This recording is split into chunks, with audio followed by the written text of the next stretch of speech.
الحمدللہ رب العالمین والصلاة والسلام علی سید الانبیاء والمرسلین اما بعد فاعوذ باللہ من الشیطان الرجیم بسم اللہ الرحمن الرحیم۔ خواتین و حضرات، الحمدللہ اللہ تعالیٰ کا یہ بڑا فضل ہے کہ اس نے ہمیں درس قرآن کی سعادت سے نوازا اور آپ تسلسل سے اس درس قرآن کو سن رہے ہیں۔ یہ اللہ تعالیٰ کا آپ پر بھی خصوصی کرم ہے۔ آپ کو معلوم ہے کہ ہمارے پروگرام میں کسی ایک موضوع کا انتخاب کرنے کے بعد اس سے متعلقہ آیات مستند تفاسیر کی روشنی میں وضاحت کے ساتھ ذکر کی جاتی ہیں۔ ہم نے مختلف ٹاپکس پہ کلام شروع کرتے ہوئے پھر ہم انبیاء علیہ السلام، رسل، نبوت اور رسالت کے موضوع پر آئے تھے اور اس سے متعلقہ آیات عرض کی تھیں، اور پھر ہم نے ارادہ کیا کہ پرٹیکولر مختلف انبیاء علیہ السلام کا تذکرہ، ان کی قصص جو قرآن میں ذکر کیے گئے، انہیں مستند تفاسیر کی روشنی میں آپ کے سامنے پیش کرنے کی سعادت حاصل کی جائے، اور الحمدللہ یہ سلسلہ ابھی تک تو جاری و ساری ہے۔ آگے اللہ کو منظور ہوگا تو انشاءاللہ جاری و ساری بھی رہے گا۔ تو ابھی جو ہم نے پہلے جن نبی کے تذکرے کے لیے آیات کا انتخاب کیا وہ حضرت موسیٰ علیہ السلام ہیں، اور غالباً آپ واحد نبی ہیں جن کا قرآن عظیم میں نبی کریم صلی اللہ علیہ وسلم کے بعد سب سے زیادہ تذکرہ ہے، کیونکہ قرآن تو براہ راست نازل ہی نبی کریم صلی اللہ علیہ وسلم کے قلب انور پر ہوا، تو اس لیے آپ کا تذکرہ مختلف جہتوں سے بہت زیادہ ہے، لیکن خاص پھر آپ کے بعد موسیٰ علیہ السلام کا ذکر بہت زیادہ ملتا ہے، تو ہم نے سب سے پہلے آپ ہی کو لیا، پھر ہم دیگر انبیاء علیہ السلام کو لیں گے، اور آخر میں نبی کریم صلی اللہ علیہ وسلم کی ذات پاک سے متعلق جو خصوصی آیات ہیں ان کو لیا جائے گا، جن کی تعداد سینکڑوں میں ہے، لیکن ہم اس میں سے انشاءاللہ خلاصہ نکالیں گے اور ان کے بارے میں کلام کریں گے۔ موسیٰ علیہ السلام کے بچپن کے واقعات، پھر جوانی، پھر فرعون کے پاس جا کے تبلیغ کرنا، پھر آپ کا مدین پہلے جانا، وہاں حضرت شعیب علیہ السلام کی صاحبزادی سے نکاح کرنا، پھر واپس آنا، پھر نبوت کے بارے میں خاص طور پہ اللہ تبارک و تعالیٰ کا اطلاع دینا، پھر فرعون کے دربار میں آنا، تبلیغ کرنا، پھر جادوگروں سے مقابلہ اور ان کو شکست، یہ تمام، اور پھر فرعون کا غرق، یہ تمام چیزوں پر اب مشتمل آیات کی تفاسیر بیان ہو چکی ہیں، اور اب جو بات چل رہی ہے وہ غرق فرعون کے بعد بنی اسرائیل کی آزادی ایک انعام تھا جس پر ان کو شکرانہ ادا کرنا چاہیے تھا، لیکن اس قوم نے پے در پہ اللہ تعالیٰ کی نافرمانی کی اور اسے اللہ نے قرآن عظیم میں مختلف مقامات پر ذکر کیا۔ ہم اسی حکمت کو تلاش کر رہے ہیں کہ اس نافرمان قوم کے مختلف واقعات کو ذکر کرنے میں اللہ تبارک و تعالیٰ کا کون سا عظیم مقصد پوشیدہ ہے، اور وہ مقصد آپ سمجھ رہے ہیں کہ ہمیں بھی اس سے درس حاصل کرنا چاہیے، عبرت حاصل کرنی چاہیے کہ اللہ تعالیٰ کے اتنے انعامات کے مقابلے میں، انعامات کے جواب میں ہونا تو چاہیے تھا کہ مروت کے تقاضے کے تحت انسان اللہ تعالیٰ کی نافرمانی سے اپنے آپ کو مکمل طور پر محفوظ رکھتا، لیکن ایسا ہوتا نہیں ہے، ہم الٹا اور نافرمانی کی طرف مائل ہوتے ہیں، تو پھر ہم میں بنی اسرائیل میں فرق کیا رہے گا، یہ سوچنا ہوگا۔ تو یہاں پر بھی یہ بات چلی کہ اللہ تعالیٰ نے سورہ اعراف میں آیت نمبر 160 سے 162 تک میں نے ذکر کیا تھا کہ ان پر کچھ انعامات کا تذکرہ فرمایا، پہلے تذکرہ کیا، ایک تو پانی کے چشمے جاری کرنا، پھر اس کے بعد بادل کا سایہ کرنا، پھر آسمان سے من و سلوہ کا نازل کرنا، اور پھر ہر چیز کے پاکیزہ چیز کے کھانے کی اجازت مرحمت فرمانا، لیکن اس کے باوجود انہوں نے نافرمانی کی، اور نافرمانی کا تذکرہ کرتے ہوئے اللہ تعالیٰ نے ارشاد فرمایا کہ ان کو بیت المقدس میں داخلے کے وقت واجب قرار دیا گیا تھا کہ یہ حطۃ کا کلمہ کہہ کر داخل ہوں، یعنی اے اللہ تعالیٰ ہماری مغفرت فرما دے، ہماری نافرمانی سے درگزر فرما لے، لیکن انہوں نے اس کے جواب میں کہا حبۃ یا حنطۃ کہہ کے داخل ہوئے، گندم، تو اس طریقے سے ایک مذاق والی صورتحال بنا لی، جو اللہ تعالیٰ لفظ فرما رہا ہے وہ نہیں کہہ رہے بلکہ دوسرا کہہ رہے ہیں، اور اسی طرح اللہ تعالیٰ نے ایک خاص حالت کو اختیار کرنے کا حکم دیا، ارشاد فرمایا کہ وَادْخُلُوا الْبَابَ سُجَّدًا، ان کو چاہیے کہ یہ اس مقدس زمین میں جب داخل ہوں تو اس کے دروازے سے جب اندر آئیں، شہر کے دروازے سے، تو سر کو جھکاتے ہوئے آئیں۔ سجدن کا مطلب تو سجدہ کرنا ہے، لیکن سجدہ کرنا مقصود نہیں تھا، مفسرین نے بیان فرمایا کہ ان سے مراد تھا کہ اپنے سر جھکا کر اندر داخل ہوں، ندامت کے ساتھ، شرمندگی کے ساتھ، لیکن یہ باز نہیں آئے اور انہوں نے سر اٹھا کر اندر داخل ہوئے، اور وہ بھی طریقہ کار یہ رکھا کہ نیچے بیٹھ گئے اور بیٹھ کے سرین کے بل یوں گھسٹ کے اندر داخل ہو رہے ہیں۔ اب یہ مذاق کی صورتحال بن گئی ہوگی اور ہنس رہے ہوں گے۔ اس پر اللہ تبارک و تعالی نے ان پہ ایک عذاب نازل فرمایا، حالانکہ اگر یہ اس طرح کر لیتے تو خود اللہ نے وعدہ فرمایا کہ نغفر لکم خطایاتکم سنزید المحسنین، ہم بخش دیں گے تمہارے لیے تمہاری خطائیں اور عنقریب نیک عمل کرنے والوں کو اور زیادہ عطا فرمائیں گے۔ لیکن ہوتا یہی ہے کہ جب انسان کو مل رہا ہوتا ہے نا، نعمتیں ملتی ہیں تو مستیاں سوچتی ہیں، اس وقت پھر ہنسی مذاق ہی آتا ہے۔ نصیحت کے جواب میں ہنسی سوچتی ہے، مذاق سوچتا ہے، دیندار پہ ہنستے ہیں، کھل کھلاتے ہیں، لیکن اگر پاؤں میں ذرا چوٹ بھی لگ جائے، اب کوئی ان پر ہنسے تو بڑی تکلیف اور اذیت ہوتی ہے کہ کوئی ان پر ہنسے ہوٹنگ کرے تو بڑا اذیت، بڑا سیخ پا ہو جاتے ہیں۔ تو نعمت میں تو عموماً ایسے ہی ہوتا ہے کہ انسان اللہ تعالیٰ کو بھول جاتا ہے، یہ غلط طریقہ ہے۔ نعمت میں اللہ تعالیٰ کو یاد رکھیں تو پھر تنگدستی اور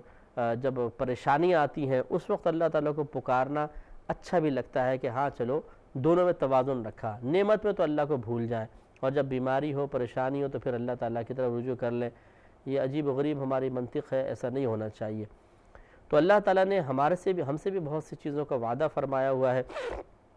جنت کا وعدہ ہے، اخروی عزت کا وعدہ ہے، انعامات کا وعدہ ہے، لیکن بنی اسرائیلیوں کی طرح ہم بھی انعام پانے کے بعد، مختلف نعمتیں حاصل کرنے کے بعد اللہ تبارک و تعالیٰ کی اطاعت کی طرف مائل نہیں ہو رہے ہیں۔ بات وہی ہے کہ کوئی ہمیں سمجھاتا ہے ہمیں برا لگتا ہے، مولوی محسوس ہونے لگ جاتا ہے، تکلیف ہوتی ہے، اذیت ہوتی ہے، نفرت بیٹھ جاتی ہے، اور عموماً ہم ایسے لوگوں کے ساتھ رہتے ہی نہیں ہیں۔ اپنے جتنے بھی دوست ہیں ان کی ایک لسٹ نکال کر دیکھ لیں کون ہے، برا مت مانیے گا معذرت کے ساتھ، ان میں زیادہ تر بے نمازی، بری حرکتیں کرنے والے، اللہ کی نافرمانی کرنے والے، وہ سب ہمارے گرد جمع ہوتے ہیں، اور ہم ایسے لوگوں کو تو پاس رکھتے ہی نہیں جو کوئی نصیحت کرے۔ ہاں اگر پاس رہے بھی نصیحت نہ کرتا ہو، ہمارے اندر گھل مل جائے تو چلو تم بھی آ جاؤ، ورنہ نصیحت کرنے والے کو تو ہم بالکل ناپسند کرتے ہیں، حالانکہ نصیحت کرنے والا آپ کا حقیقی دوست ہے۔ جتنا آپ نے لسٹیں دکھائی ہیں سب ظاہر کے دوست ہیں، آج آپ کے پاس شہرت ہے، فائدے ہیں، خوبصورتی ہے، حسن ہے، تو یہ آپ کے ساتھ ہیں۔ آج ان میں سے کوئی چیز چھن جائے اور پھر یہ قریب آ کر تو دکھائیں، ہاں اللہ تعالیٰ آپ کے ساتھ رہے گا، چاہے آپ خوبصورت ہوں، بدصورت ہوں، کمزور ہوں، طاقتور ہوں، لاغر ہوں، صحت مند ہوں، بیمار ہوں، کسی بھی آزمائش میں، مصیبت میں آپ کا چہرہ جل جائے، چہرہ بگڑ جائے، ہڈیاں ٹوٹ جائیں، آپ کا رب آپ کے ساتھ ہے۔ تو اس رب سے کیوں نہیں محبت کی جائے، اس کے قریب کیوں نہ ہوا جائے، لیکن نہیں، بہرحال تو ہم ایسے دوست بناتے ہیں اور اس میں نیک لوگوں کو ہم پسند نہیں کرتے ہیں، تو پھر نتیجہ یہ نکلتا ہے کہ جب نعمتوں کی فراوانی آتی ہے کوئی اللہ تعالیٰ کو یاد دلانے والا تو ہوتا ہی نہیں، اور نعمتیں تو ویسی غفلت پیدا کرتی ہیں، تو پھر کون نماز پڑھے، کون روزہ رکھے، کون حج کرے، کون زکوٰۃ دے، اور کون واقعی گناہ کو گناہ سمجھے، نہیں۔ اور ہماری ایک خاص مطلب مسلمانوں کی ایک آبادی ایسی ہے جو ایک خاص علاقے میں نہیں ہے، ہر علاقے میں بٹے ہوئے ہیں، کہ ان کی سوچ یہ ہے کہ اپنی پسند کے چند وہ گناہ لے لیتے ہیں اور اپنی پسند کے چند نیک اعمال لے لیتے ہیں، اور وہ بولتے ہیں جی بس یہ صحیح ہے، جی ہم نماز پڑھتے ہیں بس اتنا کافی ہے، قرآن پاک کی تلاوت کر لیتے ہیں اتنا کافی ہے، رمضان کے روزے رکھ لیتے ہیں اتنا کافی ہے۔ پھر گناہوں کے اندر بھئی ہم یہ گناہ کوئی کر رہے ہیں، کوئی کر رہے ہیں، کوئی کر رہے ہیں، باقی جتنے اپنے جو مرضی کے گناہ ہیں وہ سارے چلتے رہیں گے، وہ اسے کوئی نہ روکے، باقی جو ہم نے چھوڑ دیا بس وہ صحیح ہے، بس چھوڑ دیا ہم نے، وہ گناہ ہے، باقی یہ گناہ نہیں ہے۔ یعنی اپنی چوائس ہر چیز کے اندر، عبادات کے انتخاب میں بھی اور گناہوں کو چھوڑنے میں بھی اپنی ایک پسند کا خیال، اپنے مطلب جو گیدرنگ ہے اس کے اعتبار سے، اپنے مزاج کے اعتبار سے، اپنے نفسانی خواہشات کے اعتبار سے، جو شریعت جس کو گناہ کہہ رہی ہے اس کو گناہ ماننے کے لیے تیار نہیں، جس کو میں سمجھ رہا ہوں گناہ ہے بھئی ہماری نگاہوں میں یہ صحیح ہے، بس جس کو میں صحیح سمجھتا ہوں میں تو وہ کرتا ہوں۔ یہ کیا بات ہوئی؟ اگر ایسا ہے تو آج اگر کوئی میں آپ سے دائرہ ادب میں رہ کے پوچھتا ہوں کہ اگر کوئی قانون کو توڑتا ہے، مثلا 50 قوانین کی شقیں اس کے سامنے رکھی، وہ 25 شقوں کو نہیں مانتا اور توڑ دیتا اور بولتا میں تو اس کو قانون نہیں مانتا ہوں، ان 25 کو مانوں گا، تو کیا کہیں گے آپ اس کے بارے میں؟ یقینی سی بات ہے کہ جب آپ ایک ملک میں رہتے ہیں، ایک قانون کے تابع آتے ہیں، ایک جگہ کی آپ نے نیشنلٹی لے لی ہے تو آپ اس قانون کے تابع ہیں، بلکہ اسی طرح آپ اگر کسی اور ملک میں جاتے ہیں ویزا لے کر تو آپ اس ملک کے قانون کے تابع ہیں، آپ اس کی مخالفت نہیں کر سکتے، آپ اپنی مرضی کے مطابق کوئی چوائس نہیں لے سکتے کہ آپ کالج میں جائیں، یونیورسٹی میں جائیں، ہاسپٹل میں جائیں، اسی طرح باہر کے ملکوں کے اندر جائیں، آپ کو وہاں کے قوانین کے مطابق ہی چلنا پڑے گا۔ تو ہر جگہ تو پابندی قبول کر لیں کہ مذہب اسلام اتنا مظلوم آ گیا کہ اس میں آنے کے بعد انسان بغاوت، علم بغاوت اٹھا کے بولتا ہے کہ اللہ تعالیٰ کا حکم جہاں میری مرضی ہوگی مانوں گا، جہاں میری مرضی ہوگی نہیں مانوں گا بھائی، اور کوئی سمجھانے والا نہ ہو بس۔ اور جب سمجھایا جائے تو ایک اور بھی جملہ انہوں نے اپنے اعتماد کو بحال رکھنے کے لیے اپنے دامن میں باندھ لیا، یہ میرا اور میرے رب کا معاملہ ہے۔ سبحان اللہ، ہاں یہ بڑی آسان بات بول دی آپ نے کہ میرا اور میرا رب کا معاملہ ہے۔ اس کا مطلب ہے کہ ہر ایک چور بولے میرا رب کا معاملہ ہے، ڈاکو بولے میرا اور میرے رب کا معاملہ ہے، زانی بولے میرا رب کا معاملہ ہے۔ اور یہ جملہ کیوں بول رہے ہیں؟ اس لیے کہ ہمیں نہ کہو، بس ہمیں نہ گرفت نہ کرو، ہمیں بولو نہیں، اس لیے کہ میرا رب کا معاملہ ہے۔ تو اس طریقے سے تو ہر مجرم اپنے معاملے کو اپنے اور اپنے رب کے درمیان معاملہ قرار دے کر سامنے والے کو خاموش کرواتا رہے گا، تو پھر گرفت کس کی ہوگی؟ اور پھر اس قسم کے جملے وہ لوگ بول رہے ہوتے ہیں جن کی شخصیات کا اثر عوام پہ پڑتا ہے، ان کے طرز عمل کا پڑتا ہے، وہ معروف شخصیات ہوتی ہیں، مشہور شخصیات ہوتی ہیں، شوبز سے تعلق رکھنے والے بہت سے ایسے ہوتے ہیں کہ جو ایسے کام کر رہے ہوتے ہیں کہ ہزاروں لوگ ان کے کاموں کو دیکھ کر اختیار کر رہے ہوتے ہیں۔ تو اب یہ معاملہ آپ کا اور آپ کے رب کے درمیان کا نہیں رہا، یہ معاملہ آپ کے اور مخلوق کے درمیان بھی ہو گیا ہے، اسی لیے تو آخرت میں گرفت ہے۔ ایک جیسے کہ امام اعظم ابو حنیفہ رضی اللہ تعالی عنہ کا واقعہ آپ نے سنا ہوگا کہ بارش ہوئی، آپ گلی سے گزر رہے تھے، اس میں کچھ کیچڑ تھی، تو ایک نوجوان کیچڑ میں چلتا آ رہا تھا۔ امام اعظم ابو حنیفہ رضی اللہ تعالی عنہ نے فرمایا کہ بیٹا ذرا سنبھل کے چلنا، پھسل نہ جانا۔ اس نے عرض کیا کہ اے مسلمانوں کے امام، آپ بھی سنبھل کے چلیے گا، اس لیے کہ اگر میں گرا تو اکیلا گروں گا، لیکن آپ گریں گے تو بہت سارے لوگ گر جائیں گے۔ تو بہت پیاری اس نے بات بولی۔ تو یہ صرف دینی رہنما کے بارے میں ہی نہیں ہے، بلکہ تو ہر اس شخص کے بارے میں ہے کہ جس کی شخصیت، جس کے عمل کا اثر قوم پہ پڑتا ہو، کہ وہ ایک رول ماڈل ہے، لوگ اس کے عمل کو دیکھ کر آگے بڑھیں گے۔ اگر آپ یہ مقولہ بولیں گے کہ جی میں مثلا شراب پیتا ہوں تو میرا اور میرے رب کا معاملہ ہے، تو بتائیے یہ چیز تو آپ نے منتقل کر دی اپنے فینس کے اندر، وہ بھی یہ کریں گے کہ آپ مختلف گناہ کریں گے اور آپ کے مقولے کو ذکر کر دیں گے، جی ہمارا رب کا معاملہ ہے۔ تو کون سی آپ نے اچھی تعلیم دی؟ اپنی نفسانی خواہش کو پورا کرنے کے لیے اللہ تبارک و تعالیٰ کے قانون کو بدلنے کی ایک مذموم سازش، یہ ہو سکتا ہے کہ آپ کے لیے میدان معاشر میں شدید قسم کی شرمندگی اور رسوائی کا سبب بن جائے۔ اس لیے ہم کوئی کسی کے بھی دشمن نہیں ہے، ہمیں تو ہر ایک سے اس لیے محبت ہے کہ وہ مسلمان ہے، اس لیے محبت ہے کہ وہ انسان ہے، ہمیں غیر مسلم سے بھی اس لیے محبت ہے کہ وہ ایک انسان ہے، اور ہم چاہتے ہیں کہ ہر شخص اللہ کے سائے تلے آئے، اس کی رحمتوں کے سائے تلے آئے، اللہ تعالیٰ کے جھنڈے تلے آئے، اسلامی تعلیمات کے تحت آ جائے، تاکہ اس کی آخرت بہتر بن جائے۔ ہمیں کسی سے نفرت نہیں ہے، ہم کسی کو برا نہیں کہتے ہیں، ہم کسی کو قابل نفرت قرار نہیں دیتے ہیں، ہم محبت کا درس دیتے ہیں، لیکن جب سمجھاتے ہیں تو اس میں ہو سکتا ہے کسی کو ایسا محسوس ہو جی ہمارے متعلق ایسا کہا جا رہا ہے، ہم آپ کے متعلق نہیں، ایک برے طرز عمل کے متعلق کہہ رہے ہیں۔ افسوس یہ ہے کہ اس طرز عمل کا تعلق آپ کے ساتھ ہو گیا ہے، یہ نہ ہوتا تو آپ کبھی برا نہ مانتے۔ تو اصل میں وہ تعلق برا ہے، آپ برے نہیں ہیں، اس لیے برا نہ مانیں، اور سوچئے، ذرا غور و تفکر کیجئے کہ ہم پر بھی جب اللہ تعالیٰ کے انعامات ہوتے ہیں، مقام حاصل ہو جائے، ہزاروں لوگ آگے پیچھے ہونے لگے، آٹوگراف لینے لگے، کیمروں کی چمک اور لائٹوں کی چکا چوند کے اندر، اور جب ہمیں مال بہت زیادہ کثرت کے ساتھ ہماری طرف متوجہ ہو رہا ہو، تو اسی طرح ہوتا ہے کہ پھر یہ چیزیں بری لگنے لگتی ہیں، دین برا لگتا ہے، اللہ کی تعلیمات پر عمل برا لگتا ہے، وہ احکام خصوصی طور پر جو ہماری گرفت والے ہوتے ہیں، جس سے ہماری کسی برائی کی نشاندہی ہو رہی ہوتی ہے، جس سے ہم پر انگلی اٹھ سکتی ہو، وہ سب قانون برے لگنے لگ جاتے ہیں۔ تو سوچئے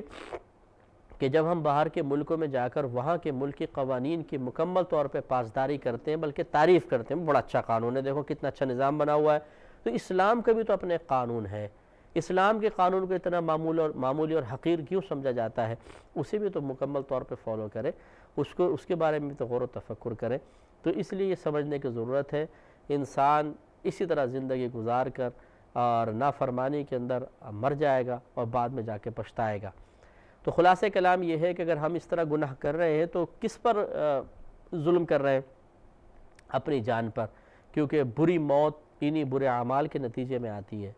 عذابات قبر انہی کا نتیجہ ہے، میدان محشر کی ذلت و رسوائی اسی کا نتیجہ ہے، پل صراط پر کٹ کے جہنم میں گرنا اس کا نتیجہ بن سکتا ہے، جہنم میں داخلہ اسی کا نتیجہ، جنت سے محرومی اس کا نتیجہ، اللہ کی رضا اس کے حبیب کریم صلی اللہ علیہ وسلم کی نظر عنایت سے دور ہو جانا انہی کی چیزوں کا نتیجہ ہو سکتا ہے۔ اس لیے سوچئے، غور کرنا چاہیے کہ کوئی آپ کا دشمن نہیں ہے، جو سمجھا رہا ہے وہ اچھے انداز سے سمجھا رہا ہے، اور ہمیں اپنی نافرمانی کو کم از کم نافرمانی تو سمجھنا چاہیے نا۔ اسے صحیح کہنا، ہیلے بہانے کر کے اپنے الفاظ کے کھیل میں اس کو چھپا کر، الفاظ کے پردے ڈال کر اس کو اپنے لیے جائز قرار دے کر عوام کے سامنے بیان کرنا، یہ قطعاً غیر معقول چیز ہے۔ انسان اگر یہ کہنا ہاں جی میں گناہ کر رہا ہوں، حرام ہے، واقعی نہیں کرنا چاہیے، یہ ناجائز چیزیں نہیں کرنی چاہیے، اور اللہ تعالیٰ مجھے معاف فرما دے، بہت بڑی بات ہے۔ یہ بھی بہت بڑی بات ہے کہ اپنے خطا اور گناہ کا انسان کم از کم اقرار تو کر رہا ہے، لیکن یہاں تو صورتحال یہ ہے کہ گناہ کرنے کے بعد خبردار مجھے گناہ گار مت کہو، اور اس گناہ کو گناہ مت کہو، یہ میرے لیے جائز ہے، میرے حق میں جائز ہے۔ اس کی صحیح تعویلات پیش کرنے کی کوشش کرنا، جو اگرچہ کبھی بھی صحیح نہیں بن سکتی ہیں، وہ غلط تعویلات ہی ہوتی ہیں، لیکن اپنے حق میں اس کو صحیح کہنا، یہ کس کو ہم دھوکہ دے رہے ہیں سوچئے۔ تو جب ہم مشہور ہو جاتے ہیں، معروف ہو جاتے ہیں، پیسہ ہاتھ میں آ جاتا ہے، ہزاروں لوگ ہمارے آگے پیچھے پھرنے لگ جاتے ہیں، اس وقت انسان کو بڑائی کا جو احساس، ایک تکبر کا جو احساس بیدار ہوتا ہے، یہ ہدایت کو قبول کرنے کے راہ میں شدید قسم کے رکاوٹ بن جاتا ہے، اور اس کو اللہ تعالیٰ نے اپنی ہی جان پر ظلم قرار دیا ہے۔ یقین یاد رکھے، بڑے بڑے لوگ مر گئے، مشہور و معروف لوگ قبروں میں چلے گئے، اب ان کا نام لیوا کوئی نہیں ہے۔ کبھی کبھار کوئی موقع ایسا آتا ہے تو چلے جی اس کو خراج تحسین پیش کر دیا، لیکن کتنوں کو پیش کیا جا رہا ہے خراج تحسین، آپ سوچئے۔ مثال کے طور پہ گلوکاری کی فیلڈ میں اگر کوئی مرا ہے تو کتنے گلوکار آج خراج تحسین پا رہے ہیں، اداکاری کی فیلڈ میں کوئی مر گیا تو کھلاڑی اگر کوئی فوت ہو گیا کتنے، سیاستدان فوت ہو گئے تو کتنوں کو خراج تحسین، کسی کو ہی ملتا ہے، ان میں سے بھی ہر ایک کو نہیں ملتا ہے۔ اگر ان کسی میں ہمارا بھی شمار ہو جائے تو کون سا کمال کر لیا، اور کیا اس خراج تحسین سے ہمیں قبر کے اندر انعامات ملیں گے؟ کہ اگر بالفرض ایک گناہ ہم کر رہے تھے اور اس گناہ کے ذریعے ہی ہمیں خراج تحسین پیش کیا جا رہا ہو، اور پھر یہ سوچنا کہ شاید قبر میں راحت مل رہی ہوگی، یہ تو اور خطرناک چیز ہے۔ کہ یوں سمجھ لیجئے کہ اگر میں ایک چاقو اپنے آپ کو مارتا ہوں تکلیف ہوتی ہے، اور خراج تحسین کے طور پہ مجھے ایک اور چاقو مار دیا جائے تو کیا اس سے تکلیف میں کمی ہوگی؟ یقینی سی بات ہے اضافہ ہوگا۔ اور اس قسم کے خراج تحسین تو اور زیادہ خطرناک ہے کہ ہمیں غلط کام کی بنیاد رکھ کر گئے تو غلط طریقے سے ہمیں خراج تحسین پیش کیا جا رہا ہے، تو پھر اس کا غلط نتیجہ بھی تو نکلے گا، یا ہمارے حق میں سارے قوانین لپیٹ دیے جائیں گے۔ اگر کوئی باہر کے ملک میں جا کر یہ کہے گورنمنٹ سے کہ بھئی سارے قانون کم از کم میرے حق میں ختم کر دیے جائیں، سب کے لیے بنائیں، میرے حق میں ختم کر دیے جائیں، میں جیسا چاہوں لائف گزاروں، ہو سکتا ہے ایسا؟ اور آپ خود اس کے بارے میں کیا کہیں گے؟ صحیح مطالبہ کر رہا ہے، آپ کہیں گے جاہل ہے، بیوقوف آدمی ہے، تمہیں لائف گزارنے نہیں آتی ہیں، یار تم پڑھے لکھے ہو یا جاہل آدمی ہو، تم کہہ رہے ہو سارا قانون بدل دیں۔ بہت ہی معذرت کے ساتھ اب ذرا ہم اپنے آپ کو لیتے ہیں، کیا ہم یہ چاہتے ہیں کہ اللہ تعالیٰ اس کے رسول اپنے بنائے ہوئے تمام قوانین کم از کم ہمارے حق میں بدل دیں؟ ہم اگر زبان سے مطالبہ نہیں کر رہے تو عمل سے تو کر رہے ہیں۔ تو اس لیے سوچئے، اتنے جو ہم مختلف پہلوؤں سے میرے سمجھانے کا، عرض کرنے کا مقصد یہی ہے کہ ہم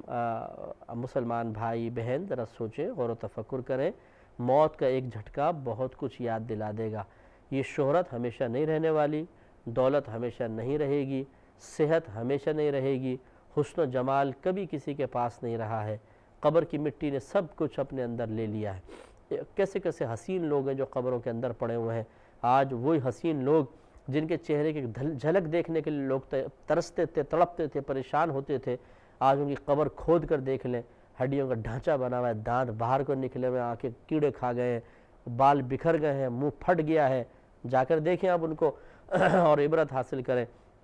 تو اس وقت انسان کو احساس ہوگا کہ واقعی میں بہت ہی غفلت میں ہوں۔ اللہ تعالیٰ مجھے اور آپ کو اپنی جانوں پر ظلم کرنے